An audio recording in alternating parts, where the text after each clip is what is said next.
ವಿಶ್ವಂಭರ ಟಿವಿಯ ವೀಕ್ಷಕರೇ ನಮಸ್ಕಾರ. ನವರಾತ್ರೋತ್ಸವದ ನವದುರ್ಗಾರಾಧನೆಯ ವಿಷಯದಲ್ಲಿ ನಮ್ಮ ಆಲೋಚನೆಯನ್ನು ನಾವು ವಿಸ್ತಾರ ಮಾಡ್ತಾ ಇದ್ದೇವೆ. ಪ್ರಿಯ ವೀಕ್ಷಕರೇ, ಈ ವಿಡಿಯೋನ ನೋಡೋದಕ್ಕೂ ಮೊದಲು ನಮ್ಮ ಚಾನೆಲ್ ಅನ್ನ ಇನ್ನು ಸಬ್ಸ್ಕ್ರೈಬ್ ಮಾಡ್ಕೊಂಡಿಲ್ಲ ಆದ್ರೆ ತಕ್ಷಣವೇ ಸಬ್ಸ್ಕ್ರೈಬ್ ಮಾಡ್ಕೊಳ್ಳಿ. ಹಾಗೆ ವಿಡಿಯೋ ಇಷ್ಟ ಆಗಿದ್ರೆ ಶೇರ್ ಮಾಡಿ. ಕಲವು ಚಂಡೀ ವಿನಾಯಕವು ಎಂಬ ಒಂದು ಮಾತಿದೆ. ಕಲಿಯುಗದಲ್ಲಿ ಬೇಗ ಪ್ರಸನ್ನವಾಗುವ ದೇವತೆ ಅಂದರೆ ಚಂಡಿ ಮತ್ತು ವಿನಾಯಕ ಗಣಪತಿ ಅಂತ. ಆಯಾ ಯುಗಗಳ ಧರ್ಮ ಬೇರೆ, ಆ ಯುಗದಲ್ಲಿ ಇರುವ ಸಾಧಕರ ಶಕ್ತಿ ಸಾಮರ್ಥ್ಯ, ಅವರ ಅರ್ಹತೆಗಳೇ ಬೇರೆ. ಇದನ್ನು ಗಮನಿಸಿ ಋಷಿಗಳೇ ಆಡಿದ ಮಾತು. ಕಲಿಯುಗದಲ್ಲಿ ಸಾಧಕರು ದುರ್ಬಲರಾಗಿರ್ತಾರೆ, ಅವರಲ್ಲಿ ವಿವೇಕ ಕಡಿಮೆ ಇರ್ತದೆ, ಅದಕ್ಕಿಂತ ಹೆಚ್ಚಾಗಿ ವೈರಾಗ್ಯ ಇರುವುದಕ್ಕೆ ಸಾಧ್ಯ ಇಲ್ಲ. ಆದ್ದರಿಂದ ಅವರಿಗೆ ಕ್ಷಿಪ್ರವಾಗಿ ಒಂದು ದೇವತಾ ಪ್ರಸಾದ ಸಿದ್ಧವಾಗಬೇಕು ಅಂತಂದರೆ ಅವರು ಚಂಡಿಯ ಉಪಾಸನೆ ಮಾಡಬೇಕು, ಇಲ್ಲದೇ ಇದ್ದರೆ ವಿನಾಯಕನನ್ನು ಆರಾಧನೆ ಮಾಡಬೇಕು ಅಂತ ಹೇಳಿ ಋಷಿಗಳು ಸೂಚನೆ ಕೊಟ್ಟಿದ್ದಾರೆ. ಇದರ ಪ್ರಕಾರ ಯೋಚನೆ ಮಾಡಿದರೆ ಈ ಯುಗಕ್ಕೆ, ಈ ಕಾಲಕ್ಕೆ ಅತ್ಯಂತ ಅಗತ್ಯವಿರುವ, ಅತ್ಯಂತ ಸುಲಭವಾದಂತಹ ಉಪಾಸನಾ ಪದ್ಧತಿ ಅಂದರೆ ಚಂಡಿಯ ಉಪಾಸನೆ. ಚಂಡಿ ಅಂದರೆ ಚಡಿ, ಕೋಪನೆ ಎನ್ನುವ ಧಾತುವಿನಿಂದ ಹುಟ್ಟಿದ ಶಬ್ದ. ಅದು ಕೋಪಾಧಿದೇವತೆ ಅಂತ.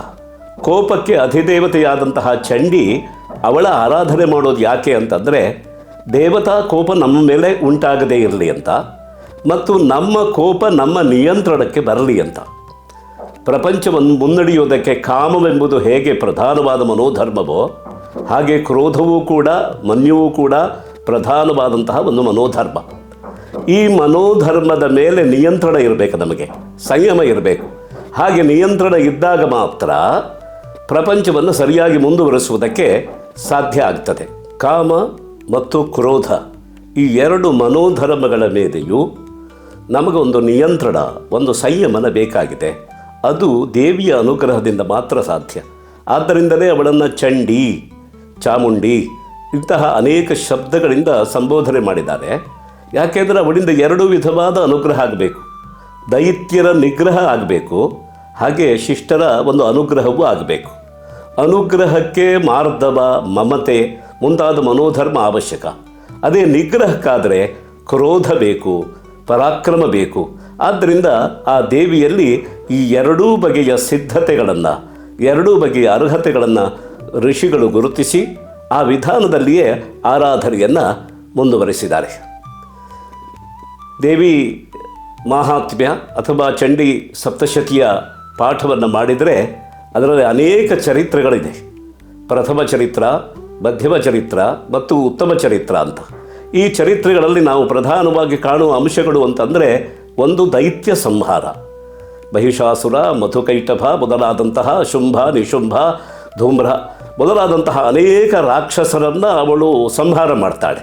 ಆದ್ದರಿಂದ ದೈತ್ಯ ಸಂಹಾರ ಒಂದು ಪ್ರಧಾನವಾದಂತಹ ಕಾರ್ಯಕ್ರಮ, ಅವಳದ್ದು ಕೃತ್ಯ. ಅದೇ ರೀತಿ ದೇವತೆಗಳ, ಮಹರ್ಷಿಗಳ ಮತ್ತು ಭಕ್ತರ ಪರಿಪಾಲನ ಎಂಬುದು ಕೂಡ ಮತ್ತೊಂದು ಕಾರ್ಯ, ತಾಯಿಯ ಜಗದಂಬೆಯ ಒಂದು ಕಾರ್ಯ ಆಗಿದೆ. ಈ ಕಾರ್ಯ ಆದಾಗ ಅಥವಾ ಕಾರ್ಯವಾಗುವುದಕ್ಕೆ ಯಾವ ರೀತಿಯ ಸಿದ್ಧತೆಗಳನ್ನು ಅವಳು ಮಾಡಿಕೊಂಡಿದ್ದಾಳೆ ಎನ್ನುವ ಒಂದು ಮುಖವನ್ನು ಇಟ್ಟುಕೊಂಡು ಆ ಒಂದು ಪ್ರಕಾರವನ್ನು ಆಲೋಚನೆ ಮಾಡಿ 9 ವಿಧವಾಗಿ ಆ ಶಕ್ತಿಯನ್ನು ಆರಾಧನೆ ಮಾಡುವ ಪರ್ವಕಾಲ ಇತ್ತು. ಈ ಪರ್ವಕಾಲದ ಉಪಯೋಗವನ್ನು ಹಾಗೆ ತೆಗೆದುಕೊಂಡಿದ್ದಾರೆ. ಒಂದೊಂದು ದಿವಸಕ್ಕೆ ಅವಳಿಗೆ ಒಂದೊಂದು ಹೆಸರು, ಒಂದೊಂದು ರೂಪ. ಅಂದರೆ ಆಕೃತಿ ಮತ್ತು ಗುಣ ಅವೆರಡೂ ಭಿನ್ನ ಭಿನ್ನವಾಗ್ತಾ ಹೋಗ್ತದೆ. ಅಲ್ಲಿ ಅನೇಕ ಕ್ರಮಗಳಿದೆ. ಈ ಚಂಡಿಯ ಆರಾಧನೆಯಲ್ಲಿ ಮುಖ್ಯವಾಗಿ 2 ತಂತ್ರಗಳು, ಒಂದು ಕಾತ್ಯಾಯನ ತಂತ್ರ, ಇನ್ನೊಂದು ಡಾಮರ ತಂತ್ರ. ಈ ಎರಡೂ ತಂತ್ರಗಳು ಕೂಡ ಜಗದಂಬೆಯ ಅನೇಕ ಮುಖಗಳನ್ನು ವರ್ಣನೆ ಮಾಡಿವೆ. ಅವುಗಳಲ್ಲಿ ಮೊದಲನೇ ದಿವಸ ಯಾವ ಸ್ವರೂಪದಲ್ಲಿ ಆರಾಧನೆ ಮಾಡಬೇಕು, ಎರಡನೇ ದಿವಸ ಯಾವ ಸ್ವರೂಪದಲ್ಲಿ ಆರಾಧನೆ ಮಾಡಬೇಕು ಎನ್ನುವ ಒಂದು ಪಟ್ಟಿ ಇದೆ. ಆದ್ದರಿಂದ ಈ ಪಟ್ಟಿಯನ್ನು ನಾವು ಗಮನಿಸಿದರೆ ಜಗದಂಬೆಯ ಅನುಗ್ರಹ ಪ್ರಕಾರವೂ ಕೂಡ ನಮಗೆ ಅರ್ಥವಾಗ್ತದೆ. ಮೊದಲನೇ ದಿವಸ ಪ್ರತಿಪದೆಯಂದು ಅವಳಿಗೆ ಯೋಗ ನಿದ್ರಾ ಅಂತ ಹೆಸರು. ಯೋಗ ನಿದ್ರಾ ರೂಪವಾದಂತಹ ಜಗದಂಬೆಯನ್ನು, ದುರ್ಗೆಯನ್ನು ಆರಾಧನೆ ಮಾಡಬೇಕು. ಇನ್ನೊಂದು ವರ್ಣಿಸುವ ಕ್ರಮದ ಪ್ರಕಾರ ದುರ್ಗಾ ಅಂತಲೇ ಅವಳಿಗೆ ಹೆಸರು. ಮತ್ತೊಂದು ಕ್ರಮದಂತೆ ಕುಮಾರಿ ಅಂತ ಹೆಸರು ಅವಳಿಗೆ. ಎರಡನೆಯ ದಿವಸಕ್ಕೆ ಅವಳಿಗೆ ದೇವಜಾತ ಅಂತ, ಅವತ್ತಿನ ಆಭರಣ ಬೇರೆ, ವಾಹನ ಬೇರೆ ಅವಳಿಗೆ, ಅವಳ ದುಕೂಲ ಬೇರೆ, ಅವಳು ಅಲಂಕರಿಸಿಕೊಳ್ಳುವ ಪುಷ್ಪಗಳು ಬೇರೆ, ಅವಳು ಅರ್ಚನೆಯಿಂದ ಪ್ರೀತವಾಗುವಂತಹ ದ್ರವ್ಯಗಳೇ ಬೇರೆ. ದೇವಜಾತ ಅಂತ ಒಂದೊಂದು ಹೆಸರು ಕೂಡ ಸೂಚಕವಾಗಿದೆ. ಯೋಗ ನಿದ್ರಾ ಅಂತಂದರೆ ನಿದ್ರಾ ತುಂಬ ಅವಶ್ಯಕವಾಗಿದೆ. ನಿದ್ದೆಗೆ ಸಾಗುವುದು ಎಷ್ಟು ಅವಶ್ಯಕವೋ ಹಾಗೆ ನಿದ್ದೆಯಿಂದ ಎಚ್ಚರವಾಗುವುದು ಕೂಡ ಅಷ್ಟೇ ಅವಶ್ಯಕ. ಈ ನಮಗೆಲ್ಲ ಬರುವ ನಿದ್ರೆ ಅಂತಂದರೆ ಅನ್ನದೋಷದಿಂದ, ಆಲಸ್ಯದಿಂದ, ಶ್ರಮದಿಂದ ಬರುವ ನಿದ್ರೆ ನಮ್ಮದು. ಆದ್ದರಿಂದ ನಮ್ಮ ನಿದ್ರೆ ತಾಮಸ ನಿದ್ರೆ. ಆದರೆ ಹರಿ ತನ್ನ ಮಾಯಾವಿಲಾಸದಲ್ಲಿ ಮಲಗಿದಾನೆ. ಅವನಿಗೆ ಬಂದಂತಹ ಒಂದು ನಿದ್ರೆ ಯಾವುದು ಅಂತಂದರೆ ಯೋಗ ನಿದ್ರಾ. ಅದು ಜಗತ್ತಿನ ಸೃಷ್ಟಿಗೆ, ಸ್ಥಿತಿಗೆ, ಲಯಕ್ಕೆ ಅನುಕೂಲವಾದಂತಹ ನಿದ್ರಾ. ಈ ನಿದ್ರೆಯಿಂದ ಅವರನ್ನು ಎಚ್ಚರಿಸೋದು, ಈ ನಿದ್ರೆಗೆ ಅವರನ್ನು ಜಾರಿಸುವ ನಿಜವಾದ ಶಕ್ತಿ ಯಾರು ಅಂತ ಕೇಳಿದರೆ ಅವಳೇ ಯೋಗ ನಿದ್ರಾ. ಯೋಗದಿಂದ, ಯೋಗ ರೂಪವಾದಂತಹ ನಿದ್ರಾ, ಆ ರೂಪದಲ್ಲಿ ಅವಳ ಆರಾಧನೆ ಮಾಡೋದು. ಎರಡನೆಯ ದಿವಸ ದೇವಜಾತ ಅಂತ ಹೆಸರು. ಈ ಹೆಸರು ಕೂಡ ತುಂಬ ಸೂಚಕವಾಗಿದೆ. ದೇವಾಹ ಜಾತಾಹ ಯಸ್ಯಾಹ, ಯಾರ ಕಡೆಯಿಂದ ದೇವತೆಗಳೆಲ್ಲ ಅವತರಿಸಿ ಬಂದರೋ, ಹುಟ್ಟು ಬಂದರೋ, ದೇವತೆಗಳಿಗೆ ಒಂದು ಪುನರ್ಜನ್ಮ ಆಯಿತೋ, ಪುನರವತಾರ ಆಯಿತೋ, ಅವಳು ದೇವಜಾತ. ಅಥವಾ ಎಲ್ಲ ದೇವತೆಗಳಿಂದ ಇವಳು ಹುಟ್ಟು ಬಂದು ದೇವತೆಗಳ ರಕ್ಷಣೆಗಾಗಿ. ದೈತ್ಯರ ಆಕ್ರಮಣ ಆಗಿದೆ, ದೈತ್ಯರು ಪರಾಕ್ರಮಿಗಳಾಗಿದ್ದಾರೆ, ವರಬಲಾನ್ವಿತರಾಗಿದ್ದಾರೆ. ಅವರನ್ನು ನಿಗ್ರಹಿಸುವುದಕ್ಕೆ ಬೇರೆ ಬೇರೆ ದೇವತೆಗಳ ಶಕ್ತಿಯನ್ನೇ ಪಡ್ಕೊಂಡು ಇವಳು ಹುಟ್ಟಿ ಬಂದು, ಆದ್ದರಿಂದಲೂ ದೇವಜಾತ. ಇವಳಿಗೆ ಆರ್ಯ ಎಂಬ ಹೆಸರಿದೆ. ತ್ರಿಮೂರ್ತಿ ಸ್ವರೂಪಳಾಗಿದ್ದಾಳೆ ಇವಳು. ಮೂರನೆಯ ದಿವಸ ಮಹಿಷಾಸುರ ಮರ್ದಿನಿ ರೂಪದಲ್ಲಿ ಇವಳನ್ನು ಆರಾಧನೆ ಮಾಡಬೇಕು. ಅವಳಿಗೆ ಭಗವತಿ ಎಂಬ ಹೆಸರಿದೆ, ಕಲ್ಯಾಣಿ ಎಂಬ ಹೆಸರು ಇದೆ. ನಾಲ್ಕನೆಯ ದಿನ ಶೈಲಜಾತ ಅಂತ ಇವಳಿಗೆ ಹೆಸರು. ಹಿಮವತ್ ಪರ್ವತದಲ್ಲಿ ಶೈಲರಾಜನಲ್ಲಿ ಅವನ ಕಡೆಯಿಂದ ಹುಟ್ಟು ಬಂದವಳಾದ್ದರಿಂದ ಶೈಲಜಾತ. ಇವಳು ಕುಮಾರಿ ಎಂಬ ಕುಮಾರಿಕಾವಸ್ಥೆಯಲ್ಲಿರೋದರಿಂದ ಕುಮಾರಿ ಎಂಬ ಹೆಸರಿದೆ ಇವಳಿಗೆ. ರೋಹಿಣಿ ಎಂಬ ಹೆಸರು ಇದೆ. ಐದನೆಯ ದಿವಸ ಧೂಮ್ರಹ. ಧೂಮ್ರಂ ಹಂತಿ ಇತಿ ಧೂಮ್ರಹ. ಧೂಮ್ರ ಎಂಬ ರಾಕ್ಷಸನನ್ನು ಕೊಲ್ಲುವವಳಾದ್ದರಿಂದ ಧೂಮ್ರಹ. ಇವಳಿಗೆ ಅಂಬಿಕಾ ಎಂಬ ಹೆಸರಿದೆ. ಕಾಳಿ, ಈ ಸ್ವರೂಪದಲ್ಲೂ ಇವಳನ್ನು ಆರಾಧನೆ ಮಾಡಬೇಕಾಗ್ತದೆ. ಆರನೆಯ ದಿವಸ ಚಂಡಮುಂಡ. ಚಂಡಮುಂಡ ಎಂಬಂತಹ ರಾಕ್ಷಸರನ್ನು ನಾಶ ಮಾಡುವವಳಾಗಿದ್ದಾಳೆ. ಇವಳು ಮಹಿಷಮರ್ದಿನಿ, ಆದ್ದರಿಂದ ಮಹಿಷಮರ್ದಿನಿಯ ರೂಪದಲ್ಲೂ ಇವಳನ್ನು ಆರಾಧನೆ ಮಾಡಬೇಕು. ಇವಳು ಚಂಡಿ, ಸ್ವಭಾವದಿಂದ ಕೋಪ ಪ್ರಧಾನವಾಗಿದ್ದವಳು ಇವಳು. ಏಳನೆಯ ದಿವಸ ರಕ್ತಬೀಜ. ರಕ್ತಬೀಜಾಸುರನನ್ನು ಸಂಹಾರ ಮಾಡಿದವಳು. ಆ ರೂಪದಲ್ಲಿಯೇ ಇವಳನ್ನು ಆರಾಧನೆ ಮಾಡಬೇಕು. ಆಗ ಅವಳ ವಾಹನ ಬೇರೆ, ಅವಳ ಆಭರಣ ಬೇರೆ, ಅವಳ ಮುಖಮುದ್ರಿಕೆ ಬೇರೆ, ಅವಳ ಆಭೂಷಣಗಳು ಬೇರೆ. ಅವಳಿಗೆ ಆಗ ಚಂಡಿಕಾ ಎಂಬ ಹೆಸರಿದೆ. ಶಾಂಭವಿ. ಎಂಟನೆಯ ದಿವಸ ನಿಶುಂಭ ರಾಕ್ಷಸನನ್ನು ಸಂಹಾರ ಮಾಡುವ ಸ್ವರೂಪದವಳು. ಆಗ ಅವಳಿಗೆ ಸರಸ್ವತಿ ಎಂಬ ಹೆಸರು ಬರುತ್ತೆ. ಅವಳಿಗೆ ದುರ್ಗಾ ಎಂಬ ಇನ್ನೊಂದು ಹೆಸರು ಇದೆ. ಒಂಬತ್ತನೆಯ ದಿವಸ ಶುಂಭಾಸುರನನ್ನು ಸಂಹಾರ ಮಾಡುವವಳು ಶುಂಭ. ಅವಳು ವಾಗೀಶ್ವರಿ ಮತ್ತು ಭದ್ರ.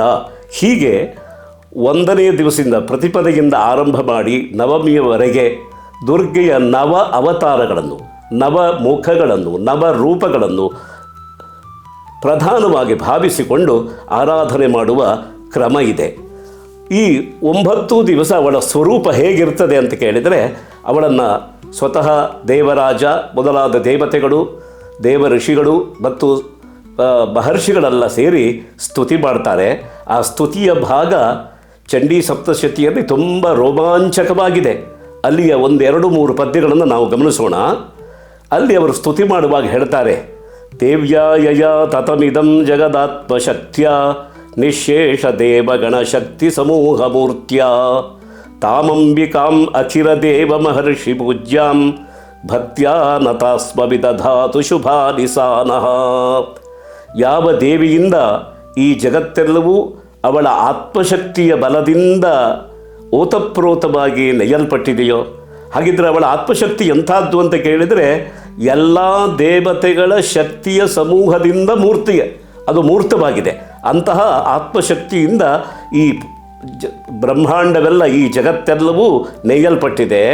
ಅಂತಹ ತಾಮಂಬಿಕಾಂ, ಅಂತಹ ಜಗದಂಬೆಯನ್ನು ಅಖಿಲ ದೇವ ಮಹರ್ಷಿ ಪೂಜ್ಯಾಂ, ಎಲ್ಲರಿಗೂ ಪೂಜ್ಯಳಾಗಿದ್ದಾಳೆ, ಆರಾಧನೀಯಳಾಗಿದ್ದಾಳೆ. ಅಂಥವಳನ್ನು ಭಕ್ತ್ಯಾ ನತಾಸ್ಮಃ, ಭಕ್ತಿಯಿಂದ ನಾವು ಪ್ರಣಾಮ ಮಾಡೋಣ. ಯಾಕೆ ಅಂತ ಕೇಳಿದರೆ ಸಾ ನಃ ಶುಭಾನಿ ವಿದಧಾತು, ನಮ್ಮೆಲ್ಲರಿಗೆ ಶುಭವನ್ನೇ ಅವಳು ಉಂಟು ಮಾಡಲಿ. ಯಾಕೆ? ಜಗದಂಬ, ಜಗತ್ತಿನ ಮಾತೆ ಅವಳು, ನಮಗೆ ಶುಭವನ್ನೇ ಉಂಟು ಮಾಡಲಿ ಅವಳು ಅಂತ. ಮೇಧಾಸಿ ದೇವಿ ವಿದಿತ ಅಖಿಲ ಶಾಸ್ತ್ರ ಸಾರ, ನೀನು ಯಾರಪ್ಪ ಅಂದರೆ ಸ್ಮೃತ ಮೇಧಾಸಿ ದೇವಿ, ದೇವಿ ನೀನು ಮೇಧಾ ಸ್ವರೂಪದಲ್ಲಿದ್ದೀಯೆ. ಎಲ್ಲ ಜೀವಿಗಳಿಗೆ ತಾವು ಬದುಕೋದಕ್ಕೆ ಏನು ಬುದ್ಧಿ ಬೇಕೋ ಆ ಬುದ್ಧಿಯೇ ಮೇಧಾ. ಆದ್ದರಿಂದ ಆಯಾ ಪ್ರಾಣಿಗಳಲ್ಲಿ ನಿಹಿತವಾದ ಬುದ್ಧಿ ಯಾರು ಅಂತ ಕೇಳಿದರೆ ನೀನೇ ಜಗದಂಬೆಯೇ ಆಗಿದ್ದೀಯೆ.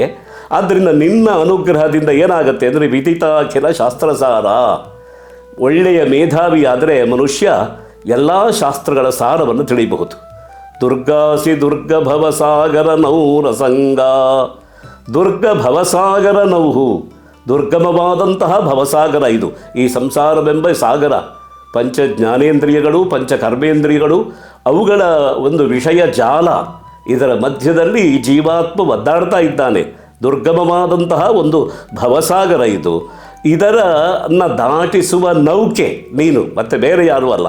ಹಾಗಂದರೆ ಅಸಂಗ ಬಹಳ ಚೆನ್ನಾಗಿದೆ. ನೌಕೆ ಅಂದರೆ ನಾವೇ ನೀರಿನಲ್ಲಿಯೇ ಇರ್ತದೆ, ಆದರೆ ನೀರನ್ನು ಅಂಟಿಸಿಕೊಳ್ಳೋದಿಲ್ಲ. ಅದು ನೀರಿನ ಮೇಲೆ ಚಲಿಸಿ ನದಿಯನ್ನು, ಸಾಗರವನ್ನು ದಾಟಿಸುವ ಸಾಧನ ಅದು ನೌಕೆ.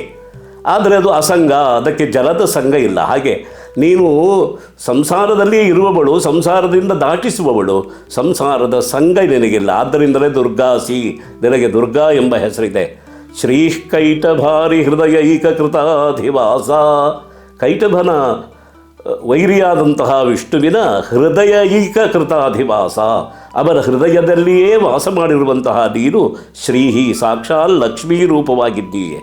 ಗೌರೀತ್ವಮೇವ ಶಶಿಮೌಲಿ ಕೃತ ಪ್ರತಿಷ್ಠಾ, ನೀನು ಸಾಕ್ಷಾತ್ ಗೌರಿ. ಯಾರಪ್ಪ ಅಂತ ಕೇಳಿದರೆ ಶಶಿಮೌಲಿ ಕೃತ ಪ್ರತಿಷ್ಠಾ, ಚಂದ್ರಶೇಖರನಿಂದ ನಿನಗೊಂದು ಸ್ಥಾನ ಕಲ್ಪನೆ ಆಗಿದೆ. ಗೌರಿಗೆ ಅವರ ಎಡಭಾಗದ ಪೂರ್ಣ ಭಾಗ ಸಿಕ್ಕಿದೆ, ಅವರ ಅರ್ಧನಾರೀಶ್ವರನಾದ್ದರಿಂದ. ಆದ್ದರಿಂದ ಅವನಿಂದಲೇ ಸ್ಥಾನವನ್ನು, ನೆಲೆಯನ್ನು ಪಡೆದಂತಹ ನೀನು ಗೌರಿ ಪಾರ್ವತಿಯೇ ಆಗಿದ್ದೀಯೇ. ತುರ್ಕೆ ಸ್ಮೃತ ಹರಸಿ ಭೀತಿಮಶೇಷ ಜಂತೋ, ನಿನ್ನನ್ನು ನೆನಪು ಮಾಡಿಕೊಂಡ್ರು ಸಾಕು, ನಿನ್ನನ್ನು ಸ್ತುತಿ ಮಾಡಬೇಕು ಅಂತಿಲ್ಲ. ಸ್ತುತಿ ಮಾಡುವುದಕ್ಕೆ ಅವಧಾನ ಬೇಕು, ವ್ಯವಧಾನ ಬೇಕು, ಶಬ್ದಗಳ ಸ್ಫೂರ್ತಿ ಬೇಕು. ಸ್ಮೃತ ನೆನಪು ಮಾಡಿಕೊಳ್ಳೋದಕ್ಕಾಗಲ್ಲ. ಜಗದಂಬ ಅಂತ ನಿನ್ನನ್ನು ಸ್ಮರಿಸಿಕೊಂಡ್ರೂ ಸಾಕು. ಹರಸಿ ಭೀತಿಮಶೇಷ ಜಂತೋ, ಎಲ್ಲ ಜೀವಜಾತರ, ಜಂತುಗಳ, ಪ್ರಾಣಿಗಳ ಭೀತಿ, ಭಯವನ್ನೇ ನಿವಾರಣೆ ಮಾಡಿಬಿಡ್ತೀಯೆ. ಸ್ವಸ್ಥೈ ಸ್ಮೃತ ಮತಿಮತೀವ ಶುಭಾನ್ ದದಾನ, ನೀನು ಸ್ವಸ್ಥರಾದವರು, ಆರೋಗ್ಯವಂತರು ನಿನ್ನನ್ನು ನೆನಪು ಮಾಡಿಕೊಂಡ್ರು ಸಾಕು. ಶುಭವಾದಂತಹ, ಅತೀವ ಶುಭವಾದಂತಹ ಮತಿಯನ್ನು ನೀನು ದದಾನ, ಕೊಡುವಂಥವಳು. ದಾರಿದ್ರ್ಯ ದುಃಖ ಭಯಹಾರಿಣಿ ಕಾತ್ವದನ್ಯ, ಸರ್ವೋಪಕಾರ ಕರಣಾಯ ಸದಾರ್ದ್ರ ಚಿತ್ತ. ದಾರಿದ್ರ್ಯ ದುಃಖ ಭಯಹಾರಿಣಿ, ದಾರಿದ್ರ್ಯವನ್ನು ನಿವಾರಿಸುವವಳು, ದುಃಖವನ್ನು ನಿವಾರಿಸುವವಳು. ನಿನ್ನನ್ನು ಬಿಟ್ಟರೆ ಸರ್ವೋಪಕಾರ ಕರಣಾಯ, ಎಲ್ಲ ಬಗೆಯ ಉಪಕಾರವನ್ನು ಮಾಡುವುದಕ್ಕೆ ಸದಾ ಆರ್ದ್ರಚಿತ್ತ, ಎಂದೆಂದಿಗೂ ಆರ್ದ್ರವಾದ ಒಂದು ಮನಸ್ಸುಳ್ಳವಳು. ನಿನ್ನ ಮನಸ್ಸಿಗೆ ಶೋಷವೇ ಇಲ್ಲ, ಅದು ಒಣಗೋದೇ ಇಲ್ಲ, ಶುಷ್ಕ ಆಗೋದೇ ಇಲ್ಲ, ಅದು ಸದಾ ಆರ್ದ್ರವಾಗಿದೆ. ಪರಮ ಆಪ್ತಳಾದ್ದರಿಂದ ನೀನು ಪರಮ ಆರ್ದ್ರಳಾಗಿದ್ದೀಯೆ.